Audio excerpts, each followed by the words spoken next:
같이 성경 말씀 보시겠습니다. 오늘 말씀은 누가복음 5장 10절에서 11절 말씀입니다.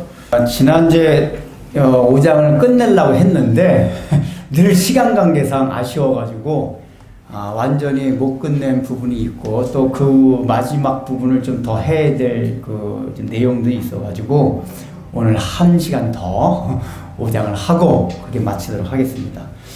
자, 여러분들, 우리가 이제 5장을 살펴보면서 시몬 베드로가 예수님을 만나고 나서 변화되는 이제 과정을 우리가 이제 보고 있습니다. 근데 그 예수님을 만나고 변화되는 과정을 이 3가지로 하면 뭐뭐 있었죠? 첫 번째, 선생님에서 주님이라고 호칭이 바뀝니다. 두 번째 뭡니까? 예수님을 향하여 자기 자신이 죄인이란 고백을 해요.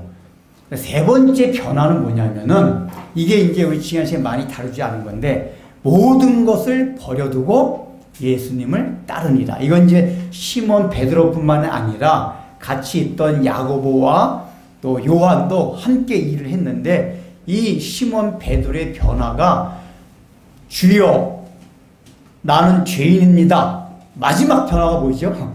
모든 것을 버려두고 예수님을 따르니라. 그러니까 이건 뭐냐면 예수님을 만난 사람, 이건 베드로뿐만이 아니라 예수님을 만난 사람은 다 이런 변화의 과정을 겪어야 된다 그 얘기예요. 그런데 우리 자신을 한번 생각해 봅시다. 우리 자신을 생각할 때 과연 여기 모인 분들은 대부분 예수님을 구주로 주님으로 고백하는 분들입니다. 또 우리 자신들이 죄인임을 고백하는 사람들이에요.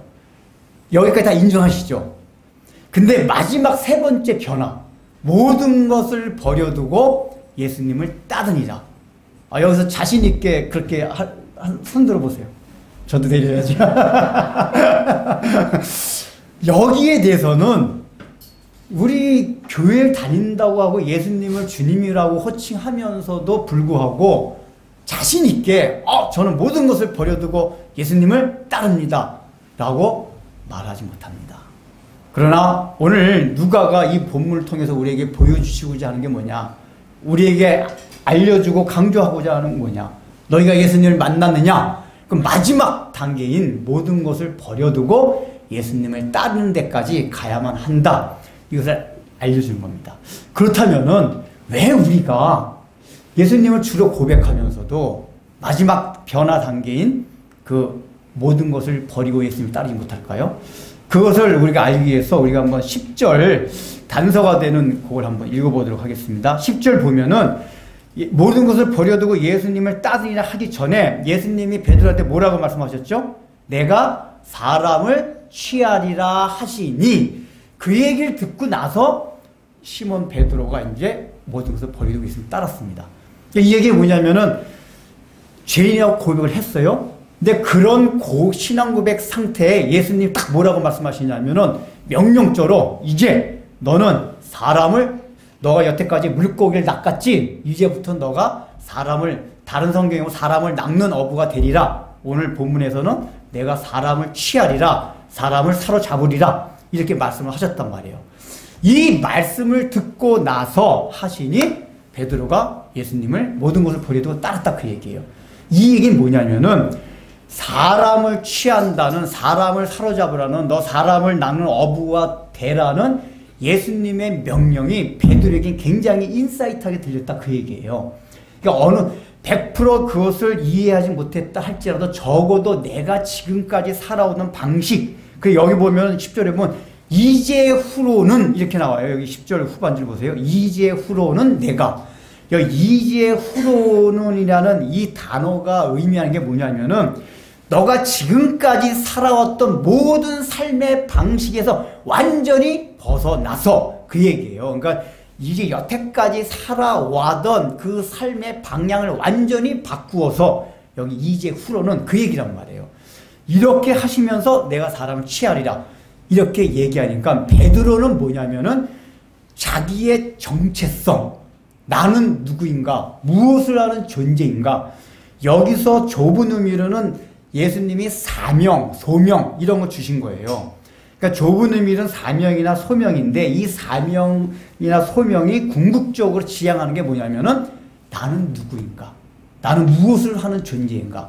그래서 베드로가 지금까지 자기는 어부라는 정체성을 가지고 살았단 말이에요. 한 가장으로서 내가 물고기 잡아서 돈을 벌어서 처자식을 먹여 살리고 또 먹여 살리면서 조금 더 좋은 집에서 더 좋은 자동차는 아니고 더 큰 배 뭐 이런 꿈을 꾸는 그런 정체성, 한 가정, 남자로서의 정체성을 가지고 살아왔는데 예수님의 이 말씀이 베드로로 하여금 자기의 정체성을 다시 한번 생각하게 되는 계기가 되었다고 했어요. 다시 말하면 정체성의 변환이 이루어진 거예요. 이 정체성의 변화가 베드로로 하여금 모든 것을 버려두고 예수님을 따르게 될 수 있는 중요한 요인이 되었다고 얘기해요. 그리고 이제 그것을 이제 좀 구체적으로 살펴볼 텐데, 이렇게 과정이 되기까지 이제 전체적인 이 내용을 한번 이제 살펴보고자 합니다. 우리가 지난 5장 2번에 걸친 시간 동안 뭘 했냐면은 이 본문을 통해서 각자 개인의 삶에서 우리의 삶이, 우리의 인생이 빈배였었는데 그 빈배에 찾아오신 우리 예수님을 통해서 우리의 삶이 풍요로워지는 거, 이런 거에서 살펴봤어요. 그러나 성경은 대부분 제가 이중적인 의미가 있다고 늘 말씀을 드렸습니다. 구약은 그게 더하고 신약도. 그렇다면 예수님이 어떤 이런 기적을 특히 베풀어 주실 때는 현실적으로 어떤 교훈을 주기 위한 측면도 있지만은 궁극적인 의미 뭐냐? 구속사적인 의미. 하늘나라에 어떤 원리가 담겨 있나를 보여주시기 위해서 어떤 말씀도 하시고 어떤 사건을 발생시키고 기적도 베푸신다, 그 얘기예요. 그러니까 오늘 여기서도 그런 기적을 베푸신 이유가 뭐냐면 궁극적으로는 구속사, 하나님의 구원 역사 가운데 이 본문이 어떤 의미를 던져주고 있는가, 이걸 지금 보여주시려 하는 게 굉장히 중요한 의미가 있단 말이에요. 그게 뭐냐? 결론부터 얘기한다면 뭐냐? 이 세상은 바다다, 그 얘기예요. 이 바다와 같은 세상에 많은 물고기 사람들이 살고 있는데 하나님의 구속 역사는 뭐냐? 여기 마지막에 베드로가 순종해가지고 했을 때 배 두 군데에다가 그물이 찢어질 정도 잡았다 그랬잖아요. 마지막에 하나님의 나라는 택한 백성들이 그물이 찢어질 정도로 다 돼가지고 두 개, 이방인과 유대인 모두가 하나님의 택한 자는 다 완성되어가지고 그물이 찢어질 정도로 다 해가지고 하늘의 곳간으로 들어간다. 이걸 지금 예수님이 보여주시고자 이 본문의 사건을 펼치신 거란 말이에요. 궁극적으로는. 그래서 우리가 이제 그런 의미를 살펴보면서 아까 서두에 말씀드렸던 우리의 정체성으로 연결되는 그 과정을 살펴보자 합니다. 예수님이 요거 마태복음에서 그런 얘기를 하세요. 이게 천국에 대한 여러 가지 비유를 드시는데 뭐라고 말하죠? 천국은 마치 바다에 치고 각종 물고기를 모으는 그물과 같으니. 그러니까 예수님도 이미 비유해서 이 본문에 해당되는 사건 그거를 설교 말씀 가운데 그렇게 말씀하세요. 하늘나라라는 게 뭐냐? 이 바닷가에서 물고기를 잡기 위해서 그물을 펼쳐놓는 것, 그게 바로 하늘나라다. 이렇게 얘기를 한단 말이에요. 이 얘기는 이미 예수님께서 그렇게 말씀하셨을 뿐만 아니라 구약 성경에도 이런 메시지 상징되는 언어들이 굉장히 많이 나와요. 여러 가지가 있는데 그 중에서 예레미야 16, 이제 시간 관계상 찾지는 않겠습니다. 예레미야 16장 16절을 보면은 이런 말씀이 나와요. 여호와의 말씀이니라, 보라 내가 많은 어부를 불러다가 그들을 낫게 하며, 낫게 하며, 이런 얘기가 나와요. 아모스의 말씀에서도 내가 많은 사람들을 너를 통해서 낫게 할 것이다. 더 중요한 건 에스겔서 보면은 어떤 말이 나오냐? 또 이 강가에 어부가 설 것이니 엔디게에서부터 에길라임까지 그물 치는 곳이 될 것이다. 이렇게 어부에 대한 상징적인 단어들이 계속 사용돼요. 여러분이 딱 들어봐도 많은 어부를 불러다가 그들을 낫게 하며, 딱 보니까 이 본문과 뭔가 이렇게 일맥상통하면서 딱 느끼시죠? 그러니까 구약 때부터 하나님께서는 이 상징적인 어떤 단어들 가지고 사용하셨다, 그 얘기예요. 이 얘기 뭐냐? 하나님이 처음부터 바다라는 거를 성경에서 늘 세상을 상징하는 단어로 사용해 오셨어요. 그리고 이 바다에 있는 생물들이 이가 살아가는 피조 세계 같은 것으로 하나님이 많이 표현을 하셨단 말이에요. 그런 상징적으로 하나님께서 차용을 하셨기 때문에 그 하나님의 나라를 펼쳐가는 것을 그물을 치는 또 그 일을 하는 사람들 업으로 이렇게 차용을 하셔가지고 말씀을 하신 거예요. 그 중에서 이제 에스겔서에 나오는 말씀, 이걸 한번 찾아봅시다. 에스겔서 47장 10절. 이건 좀 더 드릴 말씀이 있어서 에스겔서 47장 10절.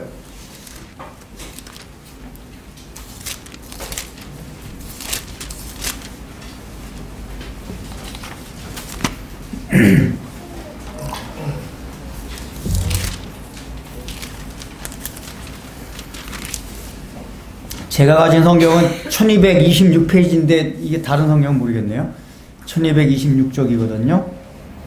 에스겔서 47장 10절. 다 혹시 찾으셨나요? 이게 또 중간쯤 들어서 찾기가 힘들죠. 자, 우리 찾았으면 한번 읽어볼까요? 10절 시작. 또 이 강가에 어부가 설 것이니 엔게디에서부터 에네글라임까지 금을 치는 곳이 될 것이라. 그 고기가 각기 종류를 따라 큰 바다의 고기같이 힘이 많은. 11절 듣겠습니다. 그 진펄과 개펄은 되살아나지 못하고 소금 땅이 될 것이며. 12절 강 좌우 가에는 각종 먹을 과실나무가 자라서 그 잎이 시들지 아니하며 열매가 끊이지 아니하고 달마다 서 열매를 맺으리니 그 물이 성소를 통하여 나옵니다. 그 열매는 먹을만하고 그 잎사귀는 약 재료가 되리라. 자, 일단은 이 에스겔서의 이 말씀이 어느 배경 가운데 에스겔이라는 선지자한테 주어졌냐면, 에스겔 선지자는 어느 시대 때 선지자면은 바벨론 포로로 끌려갔어요. 끌려가서 바벨론에 있을 때 선지자가 에스겔 선지자예요. 그러니까 그때 바벨론 포로로 끌려간 다음에 많은 이스라엘 백성들이 엄청나게 하나님 앞에 한탄했어요. 좀 믿음 있는 사람, 하나님 아버지, 우리가 하나님을 믿는 백성인데 어떻게 우리가 이방인인 이 바벨론한테 끌려와가지고 이렇게 포로 생활을 하며 마음대로 예배도 못 드리고 이렇게 살아가고 있습니까? 라고 하나님을 향하여 경외했던 백성들은 그런 마음도 있었어요. 그리고 옛날에 포로 나가기 전에 예레미야 선지자를 통해 가지고 70년 후에는 다시 바벨론 포로에서 고토로 예루살렘을 회복시킨다고 약속을 해주셨는데 그게 언제입니까? 이게 다니엘도 그런 걸 깨달아 가지고 기도했잖아요. 다니엘도 기도한 예레미야서를 보다 보니까 70년 후에 다시 너희들을 바벨론 포로에서 회복시켜 주리라. 이것 때문에 다니엘의 기도가 시작한 거란 말이에요. 그냥 그때 다니엘도 바벨론 포로 때 선지자고 에스겔도 그때 선지자인데 에스겔한테는 하나님이 그래서 특별하게 환상을 보여줬어요. 야, 너희들 지금 상태가 완전히 죽음과 같은 상태인 거 다 안다. 그런데 그렇게 죽음과 같은 상태에 있던 너희들이 이제 회복될 것이다. 환상을 보여줬어요. 첫 번째 회복되는 게 우리가 잘 아는 뼈들이 툭 잘 알죠? 우리 부활 잘 생각하는 거. 막 뼈들이 있는데 뼈가 툭 붙고 살이 붙고 막 그게 군대를 이루고 이런 환상을 첫 번째 보여줬어요. 그리고 이제 두 번째로 보여주는 환상이 이 환상인데 이 환상은 뭐냐? 예루살렘 성전이 있어요. 하나님 이제 성전. 근데 성전이 다 말랐어요. 근데 그 성전서부터 뭔가 물이 막 생겨나기 시작해요. 근데 이 물이 성전을 성전 밑으로 흘러가기 시작하더니 강물이 돼요. 성전을 막 넘치고 그게 강이 되어가지고 온 예루살렘 성전부터 시작해가지고 오늘 본문의 내용은 뭐냐면은 예루살렘 근처에 사해바다가 있어요. 사해바다까지 그 생명수, 성전에서부터 시작한 생명수 강이 넘쳐 흘러서 원래 사해바다는 죽음의 바다예요. 물고기가 살 수 없는 물고기 한 마리도 없거든요. 근데 그 죽음의 바다인 사해바다까지 이 생명수 성전서부터 시작된 생명수 강이 흘러가가지고 사해바다에 많은 물고기가 생겨나게 될 것이며 너희들은 그 물고기를 잡는 어부가 되리라. 그 내용이 47장 10절부터 그 내용이란 말이에요. 그러니까 에스겔한테 이런 내용을 내렸던 건 뭐냐면은 지금 이 전제가 뭐였냐면 지금 너희들의 상태는 바벨론 포로 상태, 죽은 상태, 사망의 상태, 흑암의 상태에 있다 그 얘기예요. 그런데 그런 상태에서 성전에서 하나님으로부터 시작된 성전으로부터 시작된 그 생명수 물이 흘러나와서 그 죽음의 바다였던 사해 바다까지 물고기가 이거 뭐냐면 하나님의 택자가 많이 되고 그걸 위해서 너희들이 어부가 되어서 그 일을 하게 되리라 이렇게 하나님께서 약속을 해주셨단 말이에요. 근데 여기에 전제되는 게 뭐냐? 바로 불순종한 것 때문에 하나님의 백성들이 바벨론의 포로까지 끌려왔던 거. 여기 잠깐 47절 11절 보세요. 10절까지는 그러니까 여기 그 10절에 엔게디에서부터 에네글람까지 그랬잖아요. 이 엔게디나 에네글람이 뭐냐면 사해바다에 있는 대표적인 두 마을 이름이에요. 사해바다를 상징하는 거예요. 그러니까 죽음의 바다인 사해바다에 10절의 내용이 금을 치는 곳이 물고기가 많아져서 금을 치는 생명의 바다가 된다. 이렇게 얘기를 해준 거예요. 그런데 많으려니와 하고 10절의 얘기는 11절에 뭐라고 읽어보겠습니다. 시작. 진펄과 개펄은 되살아나지 못하고 소금 땅이 될 것이며 분명히 사해바다는 생명의 바다 된다고 했는데 많으려니와 했는데 11절에 그 진펄과 개펄은 되살아나지 못하고 소금 땅이 될 것이며 이 얘기 뭐냐면은 이제 지형적으로 이 사해바다가 있잖아요. 그러면 이 사해 그 호수 이 육지 이쪽으로 보면 구덩이 같은 이런 데도 있대요. 그럼 구덩이 같은 데는 이 물길이 이렇게 연결이 안 되잖아요. 안 돼가지고 있는 그게 진펄과 개펄이라고 말하는 거란 말이에요. 그러니까 생명수 강이 섬겨서 흘러가가지고 사해바다까지 다 해가지고 거기가 물고기가 넘쳐 흐르는 바다가 됐는데 그 생명수 강이 흘러가지 못한 그 구덩이들은 그냥 어떻게 되살아나지 못하고 소금 땅 이게 소돔과 고모라의 그 소돔 그 롯의 아내를 상징하게 하는 그런 거예요. 예, 실제로 롯의 아내도 그쪽이란 말이에요. 그 기둥된 게 그 지역 자체가 그걸 상징시켜요. 이게 뭐냐면은 하나님의 은혜, 생명수 강이 되어서 흘러가는 하나님의 은혜에 대해서 거절하는 자, 거부하는 자에게 올 심판을 얘기해요. 이게 그러니까 지금 어부가 된다는 이 상징적인 단어를 쓰는 예레미야서도 없고 아모스서도 없고 이제 다 찾아보진 않겠는데 다 내용이 뭐냐면은 분명히 생명수강이 흐르고 많은 물고기가 많아가지고 이걸 다 낫게 되리라는 말씀을 하게 되는데 그 앞절의 내용들이 뭐냐면 심판에 대한 내용들이 나와요. 심판에 대한 예레미야서는 바벨론이 너희들을 심판할 것이며 이런 얘기 나와요. 근데 뭐냐? 그 심판 가운데서 우리를 구원해 주시는 하나님의 영생의 능력, 복음의 능력 이게 물고기를 잡는 그 사건과 연결이 돼 있다 그 얘기예요. 자, 다시 누가복음 넘어가서 설명 잘 들으셔야 돼요. 자, 누가복음 5장 다시 봅시다. 자, 누가복음 그 5장 오늘 10절 5절 한번 보겠습니다. 오늘 읽진 않았지만 읽었던 우리 5절 6절입니다. 누가복음 5장 6절 한번 읽겠습니다. 시작. 그렇게 하니 고기를 잡는 것이 주님의 나라 우리 이전이니라. 자, 여기에 고기를 잡는 것이 할 때 잡다 이게 이제 헬라어로는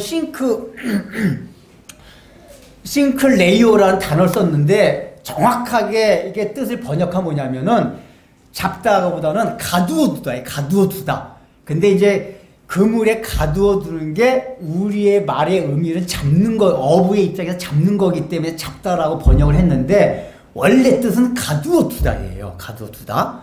그러면 그것도 맞는 왜냐하면 우리가 고기를 잡는다면 일단 그물에 가두는 거잖아요.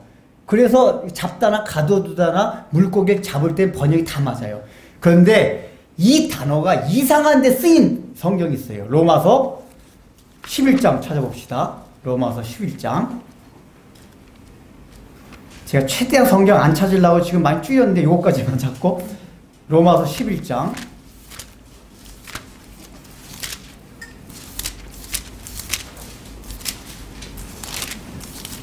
32절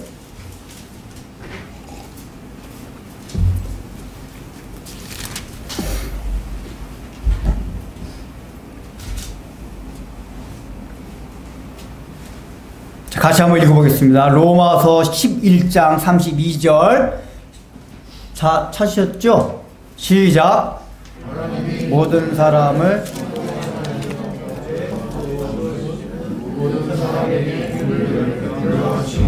거기 순종하지 뭐라고 나왔죠? 순종하지 아니하는 가운데 가두어 두심은 그랬잖아요. 이 가두어 두심이 지금 누가복음 5장 6절에서 잡다 싱클레이어 똑같은 단어예요. 자, 그럼 봐봐요.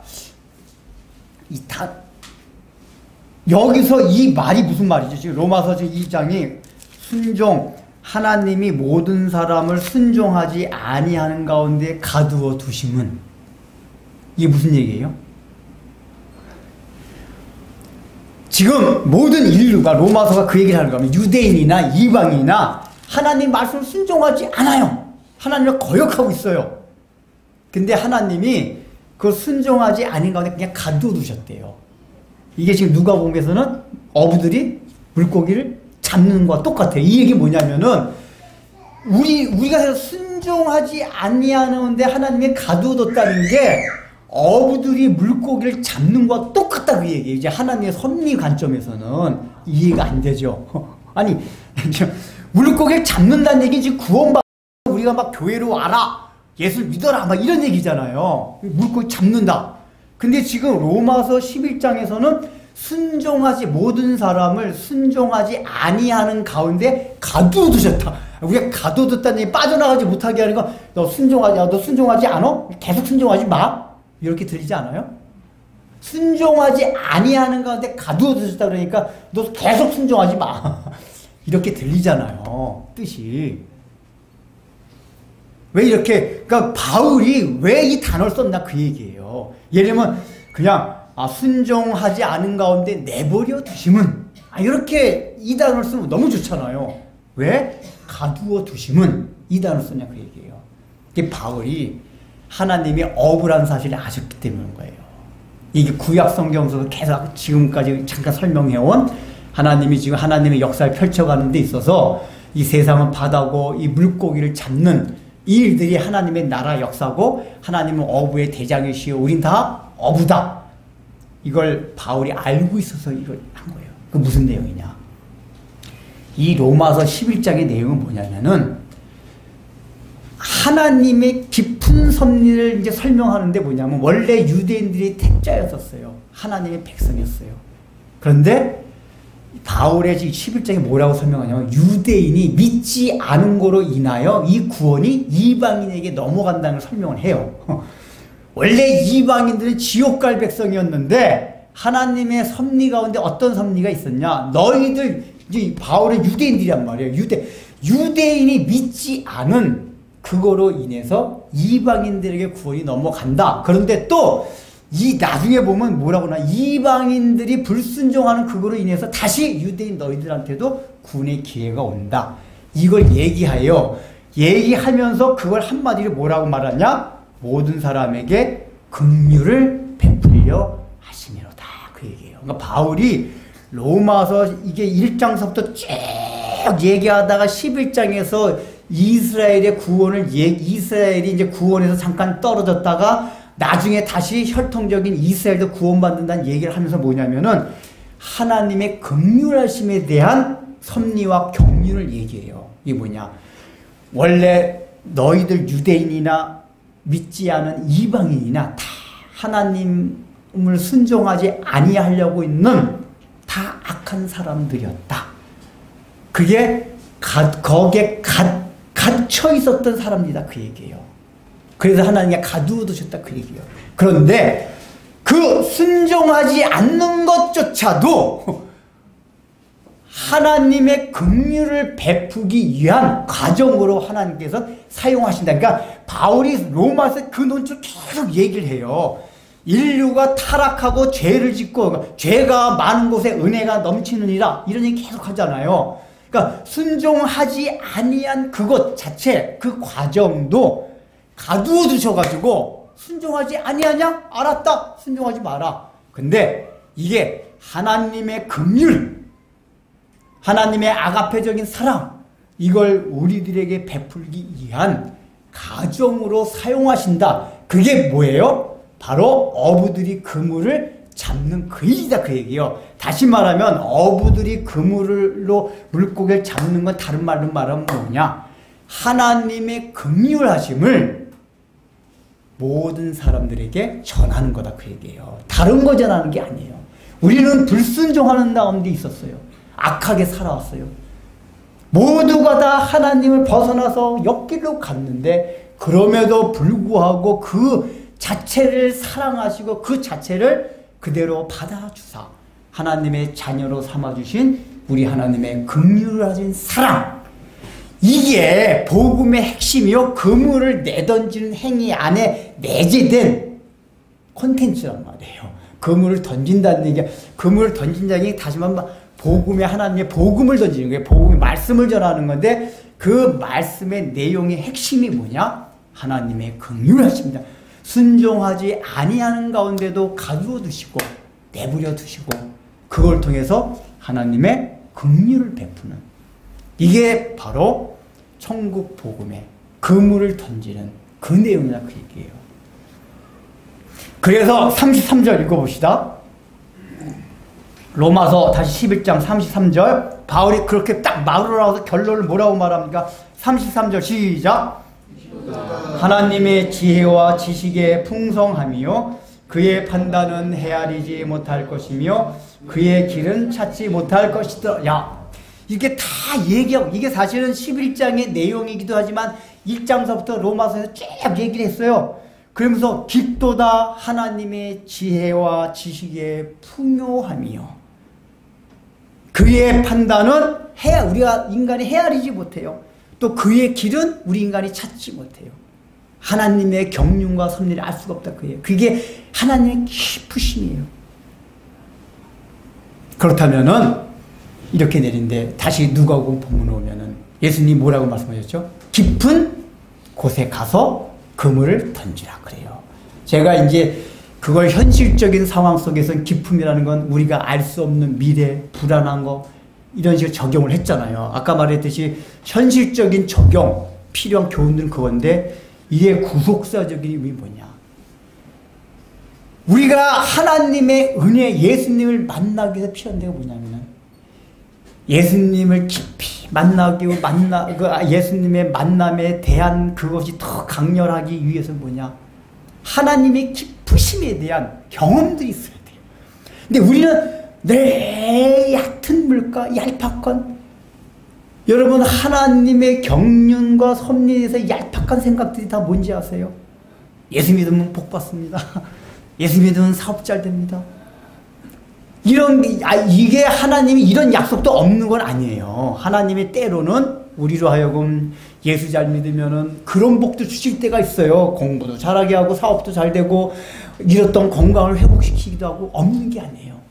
근데 그런 거는 얕은 물과 깊은 게 아니에요. 얕은 거예요.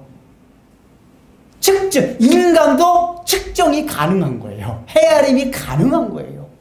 근데 우리가 헤아림이 가능하지 못한 거 쫄딱 망했어요. 근데 하나님이 사랑하신대요. 이런 거 헤아리지는 못해요. 우리가 너무 깊어서 하나님의 경륜의 깊으심이. 근데 예수님이 말씀하신 건 뭐냐? 깊은 데 가라고 얘기해요. 깊은 데로 가라. 깊은 데 가서 그물 던질수록 거기서 결정적으로 예수님을 만날 수 있다 그 얘기예요. 그러니까 이게 다른 말로 말하면 뭐냐? 우리가 다 예수님을 만나고 구주로 영접하고 주로 고백함에도 불구하고 실제적으로 우리 삶 가운데 보면 나 예수님 주로 고백하는데 나 바울과 같이 그 정도로 하나님의 은혜를 경험한 것 같지 않아? 이게 왜 그런지 아세요? 실제적으로 우리가 처음에 은혜를 받을 때 하나님의 깊은 데 가서 그물 던져가지고 예수를 만나는 게 아니에요. 그러니까 예수를 믿어도 처음에 시작 자체를 예수 믿고 뭐 잘 되고, 그러니까 인간의 상식과 인간의 능력과 지식으로 헤아릴 수 있는 하나님을 경험한 사람들은 일단 예수 믿긴 해요. 믿긴 시작하는데, 그렇게 예수 믿어가지고는 늘 제자리에서 맴돌아요. 어떤 어렵고 힘들고 고통스러운 일이 오면 하나님 원망하기 시작해요. 그런데 처음부터 깊은 데서 예수님을 만나잖아요. 깊은 곳에 가서 예수님을 경험하게 되면, 내가 인생 가운데 쫄탕방해가지고 하나님을 원망하면, 야, 하나님이 있다면, 이러다가 그 가운데서 하나님을 만나게 되는 경우가 있어요. 우리 가운데 그런 경우, 그렇게 인상이 가장 밑바닥에서 지옥과 같은 상황을 하면서, 그래서 때로는 나의 삶을 또 신이 있다면 모든 거에 원망하고 불평하고 그러는 가운데 어느 날 복음의 빛을 받아서 변화돼서 예수님 만나는 경우가 있어요. 그런 사람들은 정말 하나님에 대한 깊이가, 지식이 깊어져요. 그래서 이게 조금, 여러분, 깊은 바다일수록 이렇게 바람에 출렁거리지 않아요. 얕은 바다, 조금만 바람을 철랑철랑. 바다가 깊을수록 바람이 불어도 흔들림이 없어요. 그래서 그렇게 하나님을 경험한 사람들은 흔들리질 않아요. 또 내 삶 가운데, 인생 가운데 어려움과 힘듦이 와도 해도, 나는 다 헤아릴 수 없다 해도 우리 하나님의 깊은 경륜과 섭리를 우리 인간이 어찌 헤아릴 수 있으리요? 주여, 저 그걸 받아들입니다. 내 머리로 이해 못한다 할지라도. 그럴 때 나는 죄인이다, 진정이 그 고백이 나온단 말이에요. 그리고 나서 예수님이, 너가 사람을 여기 사람을 취하리라가 정확하게 번역하면, 너가 앞으로 사람을 사로잡으라고 해요. 사로잡는다는 게 뭐죠? 이게 사로잡는다는 게 포로가 된다는 얘기예요, 사실은. 이게 취하리라고 우리말 번역됐는데, 사로잡다, 이게 뭐죠? 사람들을 다 포로로 잡아라, 그 얘기. 포로로 된다는 게 뭐죠? 예수님의 포로로 잡아. 그러니까 우리가 복음을 전한다, 이게 뭐냐면은 단순하게 복 받는다, 이 얘기가 아니라 예수님의 포로를 만들라, 그 얘기예요. 예수님의 포로, 사로잡아가지고 예수님의 포로를 만들라. 우리가 예수님을 믿는다, 그 얘기는 예수님의 포로가 되는 거예요. 포로가. 지금 예수님이 그렇게 말씀하셨기 때문에 베드로를 알아들었어요. 그런데 베드로 요 앞에서 나는 아무것도 아니다, 죄인입니다, 깊은 가운데서 하나님을 경외하는 경험을 했기 때문에, 아, 예수님께 포로 된다는 게 들려지는 거예요. 그렇구나. 그렇지. 나는 내가 아무것도 아니기 때문에 예수님만이 나의 주인이기 때문에 나는 예수님의 포로란 말이에요. 그냥 주인이 하라는 대로, 나는 옳은 게 하나도 없어요. 늘 당신은 옳습니다, 나는 옳지 않습니다 해요.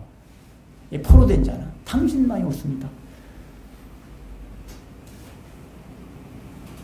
그 취하리라는 명령, 너가 진정으로 나의 포로가 된 상태가 되었느냐, 이때부터 우리의 정체성이 확인된다. 우리의 그리스도인의 정체성은 어디서부터 시작이 되냐? 내가 하나님의 예수 그리스도의 온전한 종이 되었다 라는 것으로부터 우리의 정체성이 시작되는 거예요. 예수 믿는 정체성은 자꾸만 우리가 이상한 데서 하려고 그래요. 흔히 이러고 있잖아요. 내게 능력, 우리 예수 믿는 사람의 그 정체성 하는다 이겠습니다. 내게 능력 주신 자 안에서 내가 모든 걸 할 수 있느냐. 아멘. 아, 얼마나 이런 정체성 좋지 않아요? 예수 믿는 사람은 항상 승리자다. 아, 승리자는 맞아요. 근데 내게 능력 주신 자다, 내가 모든 것을 할 수 있느냐, 이걸 긍정적인 사고방식 주장하는 사람 맨날 이 얘기예요. 저 네가 집을 가지고 싶으냐? 언덕에 하얀 저택을 생각하며 하나님 앞에 내게 능력 주시나 내가 모든 것을 할 수 있냐? 주여 내가 믿사오니 저 집이 내 집이 되게 하여 주옵소서. 얼마나 신나요. 그런 그리스도의 정체성을 가지면 교회 다니기 신난대요.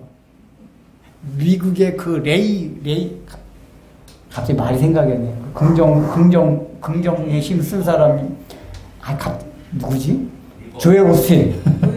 조엘 오스틴. 그 교회가 뭐지? 레이 무지개 뭐요? 그 교회가 있어. 그 교회가 교인이 몇만 명인데요. 그 교회에 나오는 사람 뒤담아 엄청 재밌게 나온대요. 왜냐하면 삶 속에 늘 그것만 설교 다 그것만 해요. 내게 능력 주냐 내가 모든 것을 할 수 있느니라. 그리스도의 정체성이 무엇이니요? 승리자. 얼마나 좋아요. 근데 우리 그리스도의 정체성 그게 아니다고 얘기해요. 어떻다? 우리는 주의 노예입니다. 주의 포로된 자입니다. 주의 종입니다. 이게 우리가 가져야 할 그리스도의 정체성, 그리스도인의 정체성이다 그 얘기예요.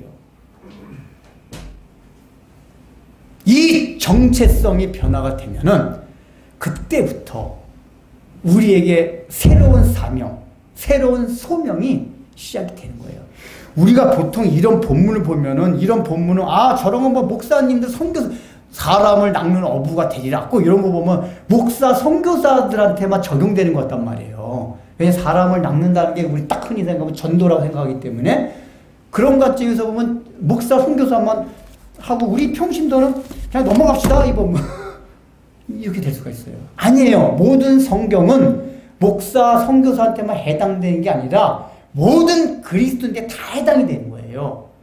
그렇다면은 이 관점에서 사람을 낚는다. 아까 뭐라고 해요? 사로잡는다 그랬잖아요. 그러려면 내가 먼저 정체성이 확인되고 지지가 돼야 돼요. 그래서 그 정체성을 그리고 그 정체성이 확인되니까 뭐예요? 그때부터 모든 것을 버려두고 이게 되는 거예요.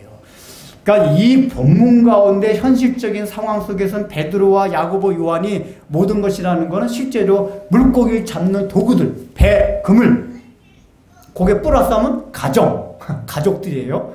예수님을 쫓아다니니까 이제 가족을 돌보기 힘드니까 유고가 해당이 됐지만은 모든 것이라는 것은 각자 삶의 영역에서 다 달라요.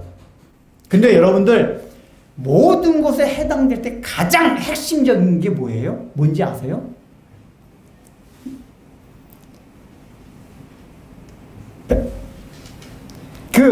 예를 들면 시몬 베드로 같은 경우가 그물과 배를 버려뒀잖아요. 근데 그물과 배는 시몬 베드로한테 어떤 의미가 있죠? 자기는 어부예요. 가족을 먹여 살려야 돼요. 그럼 거기에는 단순하게 재물적인 의미만 있는 게 아니에요. 남자의 자존심 다 걸려 있어요. 남자들 돈 못 벌면 인간 취급, 가족들한테도 인간 취급 못 받는데요. 돈 못 벌면. 나이 들어서 은퇴하고 그러면 밥 대주기 싫어한대요, 부인들이. 그러니까 남자의 자존심 뭐냐? 내가 돈도 제대로 벌어서 써. 뽀다고. 이게 우리가 돈이 지갑에 돈이 없으면 사람들이 인간 구실 못한대요. 어디가 돈도 탁 쓰고, 엄청, 그럼 사람 멋있어 보이고. 이게, 배, 그물, 이거는 단순하게 재정, 이것만을 말하는 게 아니고, 시몬 베드로가 갖고 있는 모든 인간의 남자의 자존심, 이걸 다 내려놨다고 얘기해요. 자아! 자아. 제가 늘 강조하는 자아, 이걸 다 버리는 거예요. 네, 여러분, 그 자아를 버리는 거, 자아를 버리면 그 다음부터 뭐 어떻게 되죠? 예수님이 선교사를 가라 하면은 내가 딱 하고 선교사로 갈 수가 있고, 넌 선교사, 목사 하지 말고, 너는 그냥 시어머니, 중풍병자 시어머니, 교회 안 나와도 괜찮아. 그 시어머니 똥 닦아줘. 평생간. 여기에 내가 사명지다. 그러면 시어머니 똥 닦아주고. 자아를 버린 사람은, 자아를 내려놓은 사람은 그게 다 된단 말이에요. 그게 사람을 낚는 거고 또 모든 것을 버려두고 예수님을 따르는 거예요. 그러니까 예수님을 따른다는 얘기는 단순하게 우리가 흔히 생각하듯이 이제 목사, 선교사 되기 위해서 직장 버리고 뭐 그런 경우도 많이 있어요. 우리 친구들 보면 옛날에 그 전에 하니까 막 연봉 막 8천, 9천 되는 거 그냥 순간 싹 버리고 막 신학교 가고 뭐 그런 것에 해당될 수도 있는데 그것만이 아니라 우리의 모든 삶의 영역 가운데서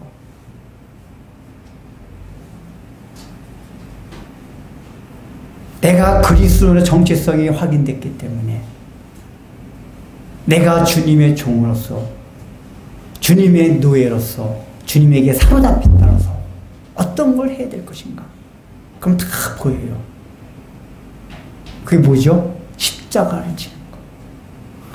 십자가를 지는 거는 선교사나 목사나 여러분들이나 그리스도인이라면 주님의 뒤를 따라가는 주의 제자라면 다 해야 될 거예요. 근데 우리는 정말 십자가 지기 싫어요. 왜 나 저 김지산 저렇게 형통하게 잘 사는데 왜 나한테만 이런 남편을, 이런 부인을, 이런 부모를, 저런 자식을. 우린 늘 이래요. 그게 너에게 지어진 십자가다. 주님 그 십자가를 안 지면 안 될까요? 우리가 주님에게 포로가 됐다면, 사로잡혔다면 그런 십자가 치는 거예요. 이게 다른 말로 말하면은 사람을 낚는 거랑 똑같은 거다 그 얘기예요. 그러니까 우리 사람을 낚는 걸 꼭 전도도 포함이 되는 겁니다. 또 이거 오해하면 안 돼요. 좁은 의미로 일단은 전도하고 있는 건 맞는데 그러면 전도하지 못한 사람은 여기에 해당 안 되는 아니에요. 각자 삶의 영역에서 십자가를 예수님의 포로가 되어서 십자가를 져야 될 모든 일들 그걸 자기가 단마음으로 감당한다면 그게 다 뭐예요? 사람을 사로잡는 거예요. 이게 더 확장되면 사람을 사로잡는다는 얘기는 이 누가복음에서 전체 얘기가 뭐죠? 하나님의 나라를 이루어가는 거예요. 그러니까 구원이라는 게 한 개인을 이렇게 구원시키는 것보다 하지만은 성경의 모든 관점은 하나님의 나라의 완성이에요. 하나님의 나라. 하나님의 나라. 한 개인이 구원받는 걸 넘어서서 한 개인이 구원이 시작이 됐지만은 그 한 개인이 구원을 받아가지고 궁극적으로 하나님께서 목표로 하는 게 뭐냐면 하나님의 나라라는 공동체, 하나님의 통치를 온전하게 받는 상태, 이게 사실 천국이고 하나님의 나라예요. 예. 나중에 예수님이 재림하시면 그런 게 되는 거예요. 이것도 시간이 걸리고 또 3천 빠지겠다. 그러니까 죽은 다음에 막 영혼만 그게 아니고 완전한 천국은 영혼은 임시 상태고 예수님이 재림하셔야지 새로운 육체를 입어가지고 하나님의 온전한 통치를 받는 것, 그게 하나님의 나라예요. 근데 그래서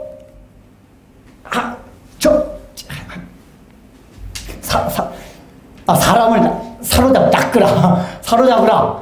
이 얘기가 다른 말로 말하면 뭐냐? 또 하나님의 통치를 너도 받아들이고 다른 사람에게도 하나님의 통치가 실현될 수 있도록 우리의 진리백교회가 우리 가정이 하나님의 통치가 적용되는 그거 할 수 있도록 너희들이 힘쓰라 그 얘기예요. 이게 사람을 낚으라, 사람을 취하라, 사람을 사로잡으라. 왜냐 사람을 사로잡는다는 얘기가 하나님의 나라를 이루어가라 그 얘기란 거예요. 이해되세요? 이해 잘 하셔야 돼요. 이게 자꾸만 전도 선교로만 하면은 자기가 상관없다고 생각해요. 그러면서 마지막으로 그걸 생각합시다. 깊도다. 로마서에서 바울이 얘기한 거. 깊도다. 하나님의 지혜와 지식의 풍성함이야. 사람은 그 얘기를 헤아리지 못하고 사람은 그 얘기를 찾지 못하고 사람은 그의 판단을 헤아리지 못한다. 그렇다면 여러분 하나 더 하나님의 아까 깊은 물가에 가서 던지기 이걸 했잖아요. 그렇다면은 우리가 사람을 사로잡는다는 게 이렇게 얘기되면 이제 결론이 우리의 삶 가운데서 일어나는 일 가운데 이해되지 않는 일이 너무 많잖아요. 우리 개인적인 삶뿐만 아니라 인류 역사 가운데 지금 돌아가는 정치 경제 싸움인데 얼마나 이해 안 되는 야, 하나님이 살아계신다면, 사랑과 공의, 정의 하나님이 살아계신다면 어째요 저런 악한 놈, 저 김일성 같은 놈들 뭐 맨날 그래. 저런 놈들 피둥피둥 살찌게 내버려두고 막 사람들이 그런단 말이에요. 악한 사람이 잘 살고 왜 인류 역사가 이렇고 저렇게 막 굶주린 사람이 있고 우리가 이 하나님이 살아계신다면, 정의롭다면, 하나님이 사랑이 있다면 이해되지 않는 것들이 너무 많아요. 그때 깊도다. 왜냐 바울이 가두어 두심은 모든 사람의 긍휼을 베풀어 주십니다. 이게 하나님의 경륜을 생각하면 야 하나님의 기쁘심 내가 이해를 못하지만 이렇게 마음먹음으로써 하나님의 그 섭리를 받아들이는 거예요. 나의 개인적인 삶에서 인류 역사 가운데 나타나는 모든 이해가 안 되는 것들을. 근데 그게 어디서 시작이 돼요? 가운데 가둬두시면 모든 사람의 긍휼을 베푸시는. 그러니까 아까 죄인이란 고백이 있었다 그랬더니 전에 하나님 정말 저는 아무것도 아닌 존재였습니다. 하나님을 순종하지 아니하고 근데 하나님이 내버려뒀어요. 순종하지 않는데 가두어두셨어요. 근데 가두어두시기 나중에 보니까 하나님이 나를 잡는 거였구나. 내가 불순종 가운데 있었던 그 불순종에 가두어둔 상태가 딱 나중에 깨닫고 보니까 하나님이 나를 그물로 잡는 거였었구나. 거기서 하나님의 긍휼을 깨닫는, 이게 하나님의 긍휼. 야, 나는 아무것도 아닌데, 나는 개떡 같은데 우리 하나님의 긍휼로 그 순종하지 아니함조차도 물고기를 잡는 그거로 삼으셨구나. 여기서부터 우리의 겸손이 시작되는 거예요. 겸손이라면 뭐라고 했지? 인간적인 유교적인 그 겸양의 미덕이 아니라 하나님 앞에서 늘 나는 옳지 않고 하나님 당신은 옳습니다. 이 고백이 나오는 거란 말이에요. 근데 그 고백이 나를 지배하게 되면 우리의 삶에 이해 안 되는 것들이 있다 하더라도 머리는 이해 안 되지만 하나님 저 받아들인다. 왜냐? 하나님 늘 옳기 때문에 그렇습니다. 이게 된단 말이에요. 여기 33절 로마서 11장 33절 한번 읽고 그러니까 로마서 11장 32절 33절 읽고 그냥 끝내겠습니다. 로마서 11장 32절 33절 같이 읽어보겠습니다. 자, 로마서 찾아봅시다.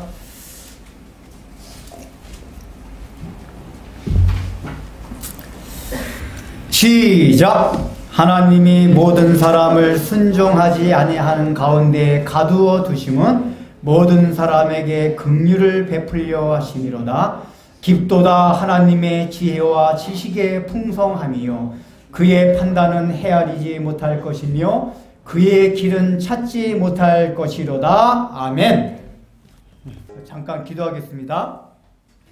깊도다 하나님의 지혜와 지식의 풍성함이요 당신의 판단은 헤아리지 못할 것이며 당신의 길은 우리가 찾지 못할 것이로다. 주님께서 주신 이 말씀을 생각하며 시몬이 예수님을 선생님으로 호칭하며 반신반의하던 상태에서 예수님을 주로 호칭하고 나는 죄인이소이다 나를 떠나소서 마지막엔 주께서 그를 향하여 사람을 낚으라 사람을 사로잡으라는 명령 소명을 듣고 자기 정체성을 확인하면서 나를 온전히 다 모든 것을 버려두고 예수님을 따랐던 그 신앙을 그 변화를 우리 마음에도 함께 갈구하며 갈증함을 통해서 우리도 기왕에 교회에 나온 거 얕은 물가에서 찰싹거리는 은혜만을 보고 그렇게 신앙생활을 한 게 아니라 저 깊은 데 가서 하나님의 기품의 부유하심을 생각하며 이 땅을 살아갈 때 하나님의 온전한 통치 아래 들어가서 하나님의 나라를 이루며 이 하나님의 나라를 주변에 많은 사람에게 전파함으로써 너희가 사람을 낚아라 사람을 사로잡으라는 우리 주님의 명령을 참되게 마음속에 실행하기를 굳게 다짐할 수 있도록 저희 마음에 은혜를 베풀어 주옵소서. 예수님 이름으로 기도드립니다. 이제는 우리 주 예수 그리스도의 은혜와 하나님의 사랑하심과 성령의 말씀으로 역사하심이 하나님의 긍휼을 입은 자로서 하나님의 다스림과 통치 위에서 낚여진 자 된 존재임을 깨닫고 우리 모두 하나님의 낚여진 존재로서의 삶을 살아갈 것을 다짐하고 머리 숙인 귀한 진리의 빛 교회 성도님들의 신앙과 삶 위에 이제로부터 영원토록 함께 있을지어다.